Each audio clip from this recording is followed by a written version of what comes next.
안녕하세요. 나경수 교수입니다. 이번 수업 시간부터는요, 레이몬드 창의 일반화학을 기준으로는 11장에 해당하는 내용, 액체와 고체를 다루는 챕터입니다. 이 내용을 배워보도록 하고요. 참고로 줌달의 일반화학에서는 10장입니다. 참고하시고요. 동일한 내용을 다루고 있어요. 가까이 교재에서 이제 액체와 고체라고 하는 내용으로 챕터 제목이 정해져 있는데, 이번 챕터는 크게 세 가지로 분리해서 학습을 하면 좋습니다.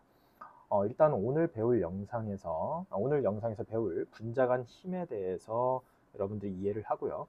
이 분자 간 상호작용이라고 하는 분자 간 힘을 토대로 여러분들이 액체와 고체에 대한 기초 개념 정리를 두 번째 영상에서 하시면 되겠고, 세 번째 마지막 영상에서 고체, 액체, 기체 사이의 상변화에 대한 내용으로 학습을 하면 조금 더 체계적으로 이 챕터를 이해하는 데 도움이 되실 겁니다.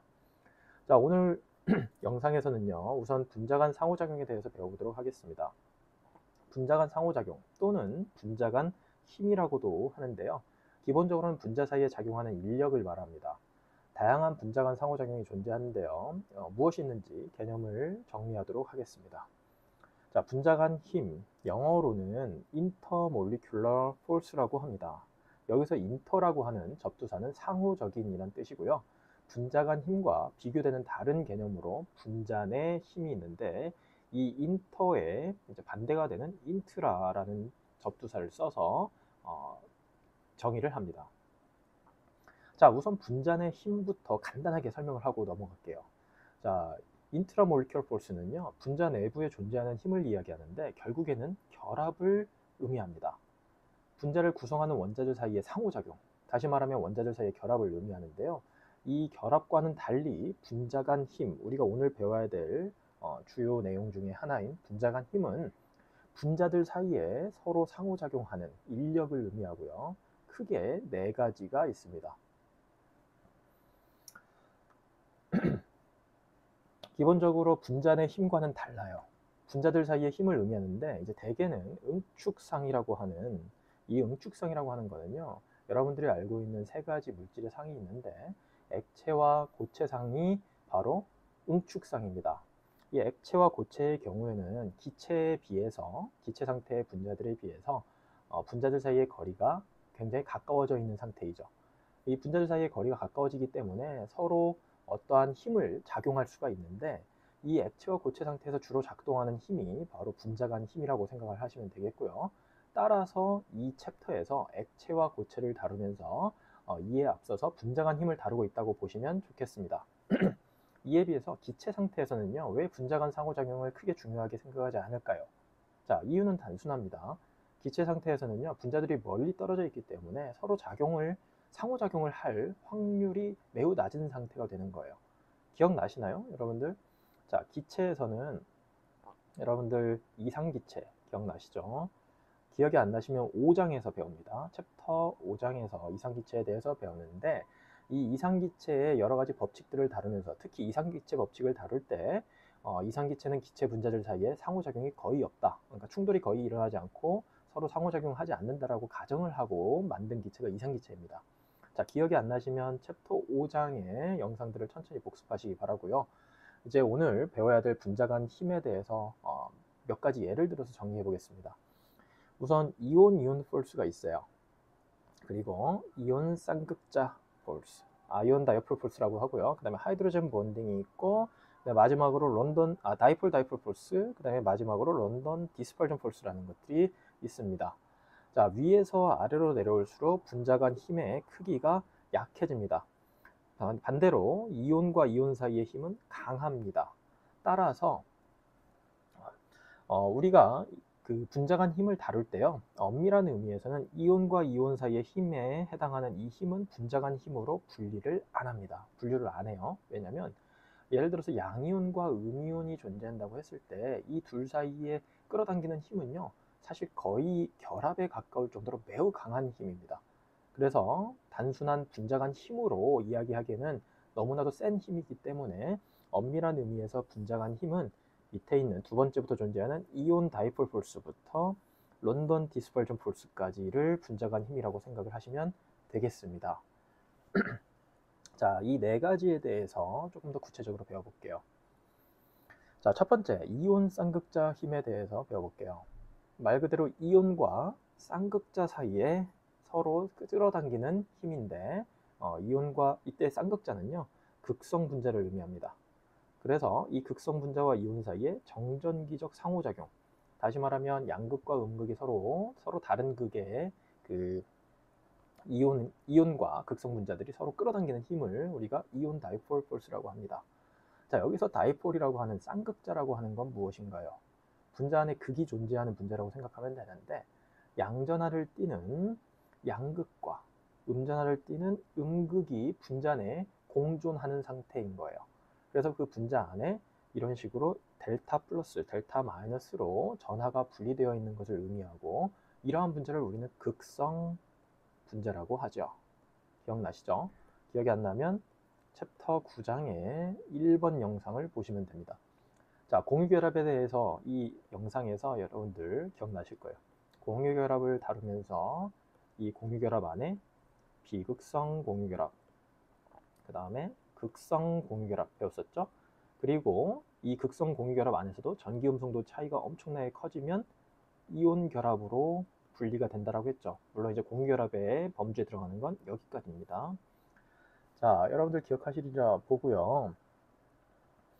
자, 분자 내에 이제 양전하와 음전하로 나눠져 있는 것은 우리가 이제 델타 플러스와 델타 마이너스를 이렇게 표시한다는 것 자체도 배웠습니다. 자, 이렇게 표시하는 건요, 여러분들 양이온과 음이온을 표시하는 것과는 아예 다릅니다. 양이온과 음이온은 아예 전자가 양이온에서 음이온 쪽으로 완전히 빼앗겨진 상태를 의미하고, 델타 플러스와 델타 마이너스는요, 완전히 빼앗겨졌다기보다는 전자가 불균등하게 어느 한쪽으로 약하게 치우쳐져 있다는 것을 표시하는 방법이라고 보면 되겠습니다. 자, 이런 식으로 분자 내에 전하가 분리되어 있고 주변에 만약에 이온이 접근하면 어떻게 될까요? 예를 들어서 양이온이 접근합니다. 양이온이 접근하면 이 양이온은 예를 들어서 NaCl을 이제 물에 녹인 건데요. Na 플러스와 Cl 마이너스로 해리가 됩니다. 자, 그러면 Na 플러스는 어디로 갈까요? 물 분자의 음전하를 띠는 곳. 분자 내에서 어느 원자 쪽에 음전하와 양전하를 띠는지 어떻게 판단하죠? 자, 바로 극성 분자의 경우에 이제 전기 음성도와, 여러분들 기억나시죠? 다이폴 모멘트, 전기 음성도의 차이를 이용해서 우리가 이제 정의하는 다이폴 모멘트 값을 이용해서 분자 내에 양전하와 음전하가 띄는 방향을 우리가 정리를 할 수가 있어요. 자, H2O 분자를 이제 들여다보면요, 불필요한 건 제가 삭제하고 설명을 이어나가겠습니다.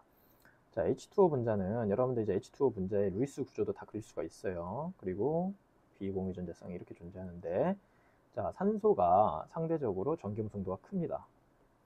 전기음성도가 크니까 얘가 델타 마이너스를 띠는 거죠. 여기는 델타 플러스, 여기도 델타 플러스입니다. 근데 이제 델타 플러스가 두 개가 있다고 해서 여기다 2 마이너스를 표시하기도 해요. 그리고 이제 전자가 끌어당기는 방향을 우리가 이런 식으로 표현을 하죠. 막대기로 이렇게 산소 방향으로 전자가 끌림을 당했다라고 해서 이러한 화살표를 씁니다. 기억나시죠? 자, 이 상태에서 산소 쪽에 델타 마이너스 전하가 생성되기 때문에 Na 플러스는 어디에 결합을 할 수 있을까요? 바로 산소 쪽에 산소 근처에 가서 이렇게 약한 상호작용을 할 수가 있습니다. 이게 바로 Na 플러스는 이온이고요. 물 분자는 쌍극자입니다. 다이폴이죠. 극성 분자이죠. 그래서 이온과 다이폴 사이의 폴스라고 해서 이온 다이폴 폴스라고 할 수 있어요. 만약에 이제 NaCl을 물에 녹이면서 Cl-가 들어갔는데, 이 Cl-는 어떤 상태일까요? 물 분자의 양극, 그러니까 델타 플러스 양전하를 띠는 곳에 상호작용을 하겠죠. 자, 이런 식으로 하는 것들이 바로 이온 다이폴 폴스고요. 여기서 만약에 여러분들 NaCl 대신 CaCl2, 칼슘 클로라이드를 물에 녹이면 어떻게 될까요? 얘를 물에 녹이면 사실 이제 Ca는 2 플러스, 그다음 Cl-는 그대로 두 개의 이온이 만들어지는데, Ca2 플러스는 이온의 세기가, 양이온의 세기가 2가짜리죠. 따라서 얘는 똑같은 물 분자를 기준으로 봤을 때도 2가의 양이온이기 때문에 더 강한 인력을 작용합니다. 그래서 이 거리가 Na 플러스에 비해서는 조금 더 가깝게 제가 표현을 해봤습니다. 자, 이런 식으로 여러분들이 이온 다이폴 폴스를 이해하면 되겠고요.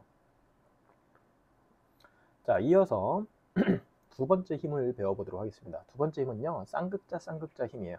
다이폴과 다이폴 사이의 상호작용인데, 뭐 여러분들 다 이해할 수 있을 거예요. 이제는 금방금방 쉽게 이해할 수 있을 테니까 단순히 얘기하면 다이폴은 극성 분자를 의미하고 극성 분자들 사이의 정전기적 상호작용을 의미하는데, 이 극성 분자에 델타 플러스와 델타 마이너스 극이 존재한다고 했을 때 서로 다른 극을 서로가 끌어당기는 이 인력, 얘가 바로 다이폴 폴스라고 생각하시면 되겠습니다. 이해되시죠? 이거 그냥 넘어가도록 하겠습니다. 자, 그 다음에 세 번째가 수소결합인데요. 이 수소결합에 대해서 좀 더 자세히 들여다보도록 하겠습니다. 사실 수소결합은요, 앞에서 방금 배웠었던 다이폴 폴스, 쌍극자들 사이에 힘이 있죠? 바로 직전 화면에서 봤던 다이폴 폴스의 하나로 분류가 됩니다. 무슨 말이냐면 수소결합 자체가 다이폴 폴스에 포함된다는 뜻이에요. 조금 더 구체적으로 얘기하면 쌍극자들 사이에 인력이 작용하는 힘 중에서도 스페셜하게 강한 힘을 보여주는 분자들이 존재하는데, 그러한 분자들의 특징이 바로 수소결합이라고 하는 꽤 강한 상호작용이 존재한다는 점입니다. 기본적으로는 앞서 말씀드렸듯이 쌍극자들 사이의 힘이라고 볼 수 있지만, 마치 결합처럼 상당히 강하게 형성된 상호작용이라고 해서 수소힘이라고 하지 않고 하이드로젠 본딩이라고 표현을 했습니다. 자, 수소결합이라는 게 무엇이냐, 한번 여러분들 자세히 들여다보도록 할게요. 여러분들 공유결합을 들여다보고 공유결합 안에 원자들의 전기음성도 차이를 비교해서 전기음성도 차이가 없으면 비극성 공유결합, 자, 그리고 전기음성도 차이가 있으면 극성 공유결합이라고 했죠. 그런데 전기음성도 차이가 너무 많이 나서 어느 기준치 이상으로 가면 어떤 결합이죠? 그때부터는 공유결합이 아니라 이온결합이라고 했었어요. 그쵸? 자, 정리하면 공유결합이 있을 때 비극성 공유결합이 있고요. 비극성 공유결합은 델타 EN, 전기음성도 차이가 0일 때를 이야기하고요. 얘가 델타 EN이 예를 들어서 0이 아니면 극성 공유결합입니다. 그런데 델타 EN이 너무나도 커요. 그러니까 하이 델타 EN일 때, 이때는 어떤 상태죠? 이온 결합이라고 하죠. 그래서 여러분들 앞선 수업에서 제가 이 기준을 델타 EN 값이 예를 들어서 대략 한 2.0 정도 된다. 그러면 2.0보다 넘어가면 이온 결합이라고 하고, 이것보다 작으면 극성 공유 결합이고, 이게 아예 0이면 비극성 공유 결합이라고 이렇게 설명을 한 적이 있습니다. 잘 기억이 안 나시면 그 앞서 수업했던 9장의 1번 영상을 복습하시면 되는데요. 이걸 여러분들이 머릿속에 상기시켜보고 극성 공유 결합을 보면, 자, H의 전기음성도는 얼마냐면요, 주기율표에서 수소는, 자, 이걸 지우고요, 기억나시나요? 수소가 대략 전기음성도가 2.1 정도 됩니다. 그리고 나이트로젠, 자, 수소 결합은 일단 결론부터 말씀을 드리면 나이트로젠, 산소, 플로린과 같이 전기음성도가 큰 원자의 수소가 결합된 분자들 사이에서 매우 큰 쌍극자 상사 사이의 힘을 수소 결합이라고 하는데, 나이트로젠은 주유표에 5족에 있고요. 그 다음에 산소, 플로린이 존재하죠. 플로린이 전기음성도가 4.0으로 잡혀 있고, 산소가 한 3.5 정도 되고요. 나이트로젠은 대략 한 3.0 정도 됩니다. 자, 이런 식으로 전기음성도가 3이 넘어가면 꽤 큰 편에 해당하는 원소들이에요. 자, 그런데 이 정도로 전기음성도가 큰 그 원소들에 수소가 결합하면요, 공유결합을 이뤘을 때 수소와 이 원소들 사이에 공유전자성이 있을 때 이 공유전자성이 어떻게 될까요? 거의 상당 부분 이 나이트로젠, 산소, 옥시전, 플로린에 끌려가는 상태가 만들어집니다. 그렇게 되면 수소 입장에서는 어떻게 될까요? 수소는 원래 전자가 하나가 있는데 1s1이죠. 이 전자, 안 그래도 전자가 한 개밖에 없는 원소인데 이마저도 이쪽에 몽땅 다 끌려간 상태가 만들어져요. 전기음성도가 차이가 굉장히 크기 때문에 어느 한쪽으로 극이, 음극과 양극이 극단적으로 분리되는 정도까지 가는 거죠. 이게 너무 극단적으로 분리되면 뭐예요? 이온 결합이었던 거잖아요. 기억나시죠?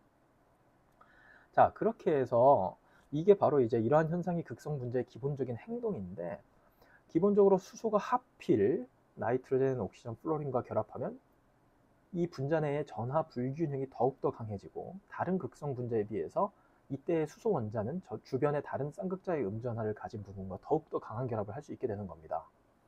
자, 그 차이를 보면요, 그 차이 때문에 나타나는 경향을 보면 조금 더 이해가 쉬운데, 예를 들어서요. 여기 왼쪽에 있는 표에 있는 거는 끓는 점이고요.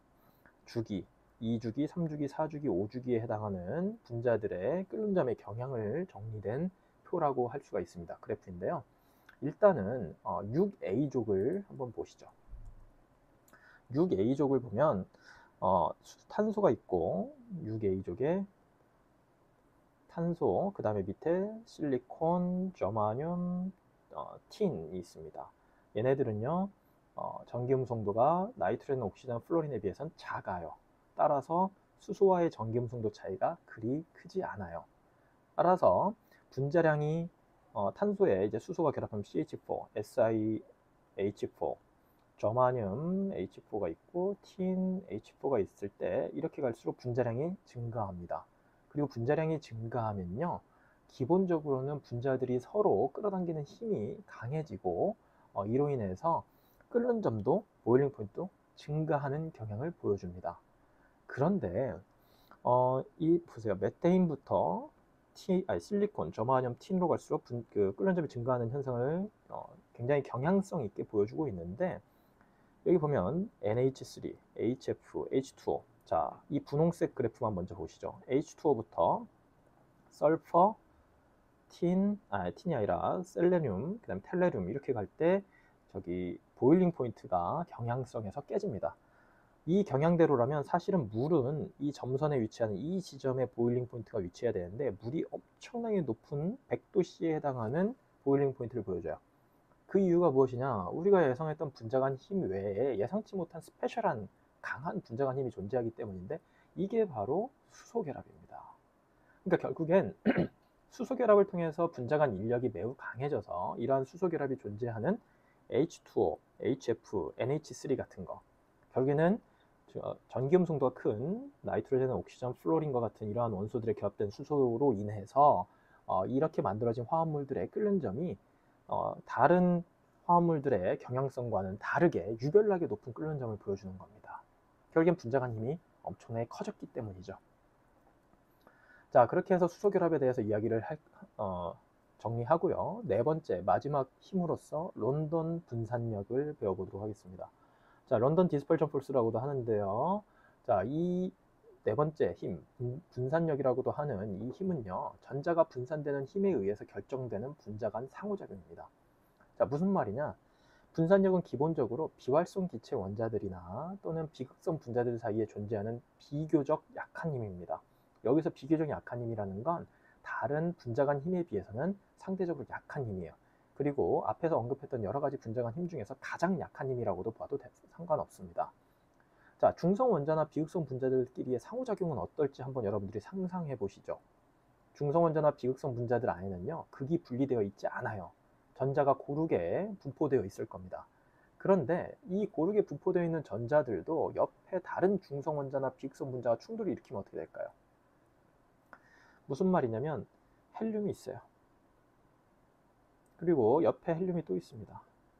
사실은 전자가 여기에서 전자가 두 개가 있죠. 헬륨은 원자 번호 2번이니까 얘네들이 빙글빙글 돌면서 이 균형 잡힌 전하 분포를 보여주고 있어요. 그런데 얘네들이 가까워져서 충돌을 일으킵니다. 그럼 어떻게 될까요? 이쪽의 헬륨과 이쪽의 헬륨이 가진 전자들이 서로 반발력을 일으키면서 어느 한쪽으로 전자들이 충돌을 일으켜서 치우치는 현상이 발생이 돼요. 이렇게 해서 만들어진 상태를 우리가 순간적으로 만들어진 쌍극자라고 해서 instantaneous dipole, 순간 쌍극자라고 합니다. 무슨 말이냐면 원래는 극을 가지지 않은 원자 또는 원래는 극을 가지지 않은 비극성 분자임에도 불구하고 그 안에 순간적으로 극이 분리된 것과 같이 양극과 음극처럼, 그러니까 양전하를 띠는 부분과 음전하를 띠는 부분으로 순간적으로 분리된 것처럼 보여지는 형태가 만들어지는데 그 형태를 순간 쌍극자라고 합니다. 이 순간 쌍극자가 하나 만들어지면요, 다시 주변의 원자나 비극성 분자들과 연쇄 충돌을 일으키면서 다른 물질들 내부에도 극을 분리시키는 상태를 유발시키는데, 그렇게 해서 연쇄적으로 만들어진 쌍극자를 유발 쌍극자라고 합니다. 결국엔 순간 쌍극자와 유발 쌍극자를 구분하는 거는 뭐 크게 의미가 없어요.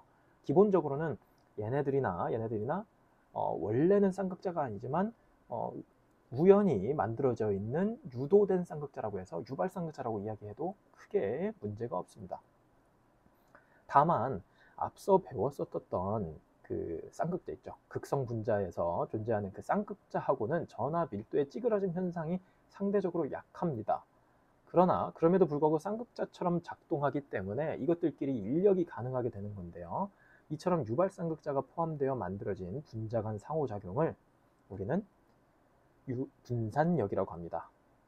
자, 이 예를 들어서 이제 그림으로 표현을 해봤는데요. 헬륨이 원래는 구형으로 전하가 균등하게 입체적으로 분포되어 있다가 주변에 예를 들어서 양이온이 접근해요. 그러면 이 양이온으로 인해서 여기 전자들이 돌고 있는 것들이 어떻게 돼요? 이쪽으로 약간 쏠릴 수가 있겠죠. 어느 한쪽으로 쏠립니다. 그럼 어느 한쪽으로 헬륨 안에서 쏠린 전자들이 쏠린 쪽은 델타 마이너스를 띠고 어느 한쪽은 상대적으로 델타 플러스를 띠는 거죠. 이게 바로 인디스드 다이폴이에요. 그때 양이온은 이 델타 마이너스 부분과 약한 상호작용을 합니다. 이게 바로 분산력이에요. 이러한 분산력은 쌍극자가 들어와도 마찬가지예요. 쌍극자가 있을 때 이 헬륨과 충돌을 일으키면 헬륨의 이제 전하 불균형, 전하 분포의 찌그러짐 현상이 만들어져서 인듀스드 다이폴이 만들어지는데 이 상태의 헬륨이 극성 분자와 약한 상호작용을 할 수 있습니다. 이것도 역시 분산력이라고 해요. 이해되시죠? 자, 그래서 여기 보면 결국에는요, 원자나 비극성 분자 안에서 전자가 얼마나 분산되는지의 정도에 따라서 유발쌍극자가 얼마나 잘 만들어진지를 결정하고 유발쌍극자가 잘 만들어질수록 분산력은 세진다고 생각하면 되겠습니다. 자, 왜 이름을 분산력이라고 지었는지 어느 정도 감이 오시죠? 참고로 여기 옆에 있는 런던, 발음은 론돈이라고도 하는데요, 사람 이름입니다. 자, 분산력에 대해서 조금 더 부연 설명을 하면서 마무리를 해볼게요. 결국 중성 원자가 됐든 비극성 분자가 됐든 내부의 전자를 많이 가질수록 내부의 전자를 많이 가지고 있을수록 물질 내부의 전자가 찌그러지기 쉽습니다. 왜냐면요, 주변의 원자나 비극성 분자들이 서로 충돌을 일으킬 때 상대가 되는 원자나 비극성 분자가 가진 전자와 같이 충돌을 일으킵니다. 그때 충돌을 잘 일으켜서 전자가 어느 한쪽으로 불균형하게 밀려나려면 당연히 전자들 사이의 충돌이 잘 일어나야 돼요. 따라서 그렇기 때문에 전자가 많은 물질일수록 이러한 현상이 더 잘 일어납니다. 그래서 전자가 많은 원자나 분자가 될수록 편극도가 커지는데요. 편극도라고 하는 건 영어로 폴라리저빌리티, 끝에 어빌리티는 능력을 의미하죠. 폴라라이즈, 그러니까 극이 만들어지는, 극이 어느 정도 치우쳐지는 능력을 이야기하는데, 편극도는 물질 안에 이제 전자가 많을수록 편극도가 커지고, 결국에는 편극도가 커지는 물질일수록 결국에 분산력도 같이 커집니다. 주기율표 8A족에 있는 비활성 기체를 한번 들여다볼게요. 왼쪽에 이제 정의된 표는요, 멜팅 포인트, 다시 말하면 녹는 점입니다. 녹는 점이 어떤 온도인가요? 고체가 액체로 변하는 상이 변화되는 온도입니다. 자, 액체에 비해서 고체는 일반적으로 물질들 사이의 거리가 상대적으로 가까워요. 액체에 비해서는.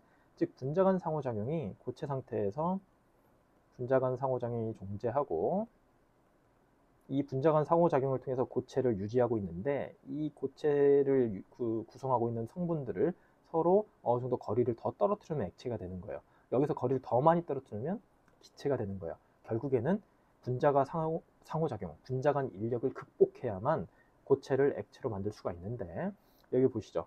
헬륨에서 네온, 아르곤, 크립톤, 진원으로 갈수록 멜팅 포인트가 어떻게 되고 있어요? 점점 더 높아지고 있는 겁니다. 무슨 뜻일까요? 이게 바로 분자 간 힘의 크기의 차이입니다. 제논으로 갈수록 여러분들 결국엔 얘네들은 다 비활성 기체이고요. 비극성을 띠는 단원자 기체이죠. 사실은 분자 간 힘이라고 하는 개념으로 여기 이 비활성 기체에 설명을 하는 건 엄격한 의미에서는 용어가 잘못됐죠. 왜냐하면 얘네들은 분자가 아니고 원자이기 때문에 원자 간 힘이라고 이야기를 하는 게 더 맞지 않을까요? 라고 어떤 학생이 생각할 수도 있는데 그렇게 설명하는 게 틀린 생각은 아닙니다. 하지만 우리가 이제 굳이 원자 간 힘으로 분리해서 설명할 필요 없는 개념이기 때문에 이제 분자 간 힘의 개념을 다루는 과정에서 같이 설명을 합니다. 자, 이처럼 비활성 기체 원자들 같은 경우에 이제 어때요? 주기율표에서 밑으로 갈수록 전자 개수가 증가하고 전자 개수가 증가하면 극이 분리될 수 있는 능력이 증가합니다. 그러면 인듀스드 다이폴을 형성하는 그 확률이 높아지고 이로 인해서 분산력도 커집니다. 이제 만들어진 인듀스드 다이폴들 사이에 상호작용을 말하는 건데 그 상호작용이 더 커질 수밖에 없겠죠. 이로 인해서 그 고체를 액체로 만들 때 그 온도를 더 많이 올려줘야 주어야만 한다는 뜻과 일맥상통한다라고 생각하시면 되겠습니다. 자, 분자간 힘에 대해서 정의를 하도록 할게요. 자, 이온 폴스부터 여러분들 표에 정리를 했는데요. 디스펄전 폴스까지. 자, 디스펄전 폴스는 인듀스 다이폴을 포함하고 있는 분자간 상호작용을 이제 디스펄전 폴스라고 하면 돼요. 자, 이 아래로 내려갈수록 이제 에너지가 작아집니다. 에너지가 작아진다는 뜻은 이 분자간 상호작용을 그러니까 극복해서 떨어뜨려 놓는데 필요한 에너지가 작아진다는 소리예요. 쉽게 떨어뜨릴 수 있다는 소리예요. 그리고 앞서 말씀드렸듯이 이온 폴스는 사실은 보세요. 에너지적으로 다른 상호작용에 비해서 엄청나게 큰 값을 갖죠. 왜냐? 얘네들은 거의 힘이라고 이야기하기에는 좀 애매할 정도로 거의 본딩에 가까운 강력한 결합에 가까운 상호작용입니다. 그래서 엄밀한 의미에서 분자간 상호작용, 분자간 힘은 이온 다이폴 폴스부터 이야기하는 게 맞다라고 볼 수가 있고요. 이온 다이폴 폴스만 해도요, 여전히 꽤 큰 에너지를 필요로 하는 강한 힘입니다. 그리고 수소 결합도 여전히 뭐 그렇게 작진 않은, 다른 상호작용에 비해서 보세요. 그렇게 작진 않죠. 여기서부터 이제 서서히 어쨌든 작아지고 디스펄전 폴스까지 가면 이제 굉장히 약한 상호작용이라고 할 수 있고, 여러분들이 좀 뭐 상식적으로 기억해야 될 게, 이온 다이폴 폴스만 해도 굉장히 큰 에너지를 갖는데요. 하이드로젠 본딩부터 해당하는 이 분자간 상호작용은 그래도 상대적으로 약한 상호작용인데, 얘네들을 우리가 특별히 반데르발스 포스라고도 묶어서 설명도 합니다. 그래서 이 부분도 기억을 하시면 좋을 것 같아요. 자, 분자간 힘에 대해서 한 예를 통해서 에너지적으로 비교를 해보면요. 물의 경우에 1몰을 증가시키는데 41kJ의 에너지가 필요합니다. 이것은 무슨 말이냐? 엔탈피의 개념으로 델타 HVAP를 의미하는데 바로 증발 엔탈피라고도 하는 개념입니다. 얘 값이 41kJ/몰이에요. 무슨 말이냐면요. 1몰의 액체 상태의 물을 다시 1몰의 기체 상태의 수증기로 증발시키려면 41kJ만큼의 에너지가 흡수되어야만 한다는 뜻이에요. 뒤에 가서 다시 배울 테니까 일단 이 정도의 개념만 이해를 하시고요. 이 분자간 힘에 비해서 분자내의 힘은 얼마나 크냐? 분자내 힘은요, 물 분자를 기준으로 보면 물 분자 1몰, 자, 물 분자는 HOH 결합이 있는데 이 분자 안에서 이 OH 결합을 다 끊어요. 다 끊습니다. 근데 1몰에 해당하는 물 분자를 다 끊어내는데 필요한 에너지가 930kJ이에요. 증발 엔탈피 41kJ/몰에 비해서 930kJ/몰만큼이 필요합니다. 어때요? 에너지가 20배 이상 큰 에너지가 필요해요. 그만큼 분자간 힘은, 여기 보이는 분자간 힘, 오늘 배웠던 내용이죠.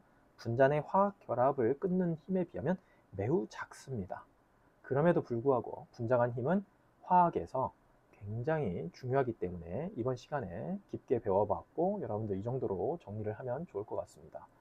마지막으로 이제 액체의 성질에 대한 분자간 힘과의 관계에 대해서 간단히 설명을 하고 마무리하도록 하겠습니다. 자, 액체의 성질을 설명하는 많은 개념들이 있는데요. 분자간 힘과 연관된 대표적인 성질만 몇 가지 개념만 정리하고 가면요. 첫 번째, 표면 장력이 있습니다. 서피스 텐션이라고 하는데, 액체가 표면적을 크게 하지 않으려 하는 현상, 액체의 저항력이라고 써 있는데요. 이러한 현상으로서 단위 면적당 액체의 표면을 잡아 늘리거나 증가시키는 데 필요한 에너지를 의미합니다. 자, 이게 무엇이냐? 액체가 표면 장력이 있기 때문에 서로를 끌어당겨서 뭉쳐 있는 거예요. 예를 들어서요, 여러분들이 물을 물컵에 가득 채웁니다. 그러면 물을 이렇게 이 물컵 끝까지 가득 채웠어도 여러분들이 물을 조금씩 떨어뜨리면 어때요?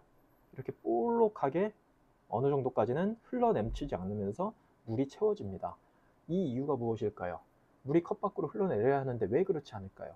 이게 바로 물이 표면에서 자기네들끼리, 물 분자들끼리 서로가 서로를 끌어당기는 능력, 다시 말하면 분자간 상호작용인데, 이러한 능력을 특별히 표면 장력이라고 하는데, 이 표면 장력 때문에 물이 흘러내리지 않는 것이죠. 결국엔 분자간 힘에서 비롯되는 겁니다. 특히 수소 결합도 그 안에 존재하죠. 그러한 힘들 때문에 서로 강하게 끌어당겨주고 있는 거라고 이해를 하면 되겠습니다. 그리고 액체의 성질 중에서도 나타나는 현상이 이제 모세관 현상이라고 하는 현상이 있는데요. 컵에 이제 여러분들이 얇은 빨대를 담가두면 그 빨대를 따라서 액체가 스스로 어느 정도 올라와요. 여러분들 이제 심심하면 한번 실험을 해보세요. 물을 넣어두고 얇은 투명한 빨대를 한번 넣어보세요. 그러면 물이 한 이 정도까지 스스로 올라옵니다. 스스로 우리가 여기에서 빨아들이지 않았는데도 불구하고 이렇게 올라오는 현상이 있는데, 이게 바로 모세관 현상이라고 하죠. 이 모세관 현상은요, 극성 액체들 사이에 특히 강하게 나타나는데, 좁은 관을 따라서 액체가 스스로 올라가는 현상이라고도 하고, 이러한 현상은 결국에는 액체 분자들 사이에 두 가지 중요한 힘인 응집력과 부착력 또는 접착력이라고도 하는데요, 이 힘에 의해서 이 힘과 관련돼서 작용합니다. 이 두 가지 힘을 여러분들 이해를 해보면요, 첫 번째 응집력, 영어로는 코히전이라고 하는데, 같은 분자들 사이의 분자 간 인력을 의미합니다. 서로 같은 분자들끼리 서로 끌어당기는 인력이에요. 지금까지 배웠었던 분자 간 힘을 생각하면 돼요. 그리고 부착력 또는 접착력이라고 하는 건 서로 다른 분자들 사이의 인력입니다. 그러니까 예를 들어서 여러분들 교재에는 이런 예도 있습니다. 유리 튜브가 있어요. 유리 튜브가 있는데 이게 유리관입니다. 유리관인데 어느 한쪽은 수은으로 돼 있어요. 어느 한쪽은 물입니다. 그리고 유리관은 유리관 표면은 결국에 극성으로 이루어져 있어요. 여기도 물 분자가 있는 유리관 표면도 극성으로 이루어져 있다라는 여러분들한테 이러한 정보를 주었을 때, 이제 이 모세관 현상을 통해서 수은이 이 유리관을 올라가고 물 분자도 올라갈 겁니다. 그런데 응집력과 부착력의 차이로 인해서 결론부터 말씀을 드리면, 수은은 이렇게 볼록하게 올라가고요, 물은 이렇게 오목하게 따라서 올라갑니다. 물 분자는. 이게 바로 어떤 이유냐, 수은의 경우에는 응집력이 세서 그래요. 수은은 일단은 수은 자체는 중성 원자이죠. 그렇죠? 중성 원자로 되어 있는 이제 그 액체 상태의 금속인데, 얘와 그 극성을 띠는 유리관 표면과의 서로 상호작용이 약해요. 그러니까 무슨 말이냐면, 수은과 유리관 표면에 이제 서로 다른 분자들 사이의 인력이 어때요? 약합니다. 뭐에 비해서? 수은들끼리의 응집력에 비해서. 자, 응집력이 부착력보다 크면, 다시 말하면 수은들 자기들끼리만 모이려는 그 힘의 크기가 더 크면 이렇게 볼록해지고요. 물 분자는 물 분자들 사이에서 극성 분자이고, 이 물 분자들 사이에서 여러 가지 분자 간 상호작용이 작용해서 자기네들끼리 응집력이 존재하지만, 그럼에도 불구하고 물 분자가 이쪽에 극성을 띠는 유리관 표면과의 상호작용이 더 센 상태, 다시 말하면 부착력이 응집력보다 큰 상태입니다. 이렇게 되면 이러한 상태에서는 표면이 이렇게 오목한 메니스커스를 만듭니다. 자, 이러한 현상이 바로 응집력과 부착력의 차이에서 비롯되는 현상입니다. 자, 마지막으로 점성도에 대해서 이야기할 텐데요. 점성도는 영어로 비스코시티라고 하고, 점성도는 액체의 끈적이는 정도를 이야기해요. 이제 액체가 결국엔 이것도 역시 분자 간 상호작용에 의해서 서로를 끌어당기게 되는데, 이 끌어당기는 힘이 얼마나 강하게 잡아당겨서 결국에는 흘러내리지 못하게 만드느냐를 설명하는 개념이 점성도입니다. 결국에는 분자 간 힘으로 설명하는 액체의 성질이에요. 다시 말하면 일반적으로 액체를요, 여러분들이 이렇게 빗면에다가 액체를 떨어뜨려요. 뭐 스포이드나 피펫 같은 걸로 떨어뜨리면 얘네들이 스스로 흘러내릴 겁니다. 그렇죠? 근데 이 흘러내리는 정도가 굉장히 약해요. 여기서 뭉쳐가지고 흘러가지 않아요. 이 이유는 뭘까요? 이 액체들이 서로 간에 끌어당기는 힘이 세기 때문입니다. 이게 바로 분자 간 힘이 세기 때문인데, 이걸 우리가 수치화해서 표현한 게 바로 점성도예요. 그래서 점성도는 뭐에 비례한다? 분자 간 힘에 비례합니다. 자, 몇 가지 개념들을 정리를 했고요. 액체의 성질이 분자 간 힘과 어떻게 상호작용하는지 다시 말씀을 드리면, 분자 간 힘에 의해서 결정되는 액체의 성질들에 대해서 정리를 해보았습니다. 어쨌든 이렇게 해서 분자 간 힘의 4가지 종류에 대해서 정리를 했고요. 분자 간 힘에 따른 액체의 성질에 대해서 개념 정리를 마무리했습니다. 이 영상을 통해서 여러분들이 분자 간 힘을 구분해서 설명할 수 있으면 좋겠고요. 다음 시간에는 고체에 대해서 기초 개념 정리를 하는 시간을 갖도록 하겠습니다. 자, 오늘 수업은 이상으로 마치도록 하겠습니다.